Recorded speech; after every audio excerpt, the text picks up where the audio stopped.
Hey guys, NASCAR Racing 18 here with some more NASCAR Authentics from the 2019 Wave 5. We are going to do Daniel Hemric's number 8 Bass Pro Shops gold car for Richard Childress Racing 50 years. There's the back. Let's take this car out of the box. Here's the card. And here is Daniel Hemric's gold number 8 Bass Pro car. Let me lower down the screen a little. Let's take a look at the card first. So it's Richard Children's 50 years, RCR, his name, their stars, and then number 8, which is a little different than Dale Jr.'s 8. Because, well, they didn't really want to copy the 8 from DEI, which is Dale Earnhardt Incorporated. Let's take a look at the car.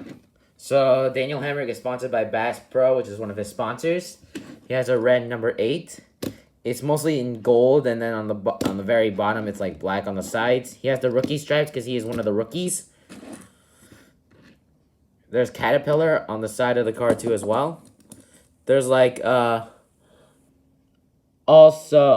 I don't know what that says, but it's kind of blue.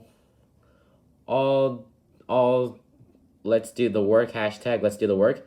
There's cat.com as well. He also has the number 8. There's NASCAR Heat on the side. And he's a Chevy Camaro. That's about it. Well, guys, thanks for watching this episode, and more will be out soon. Thanks for watching.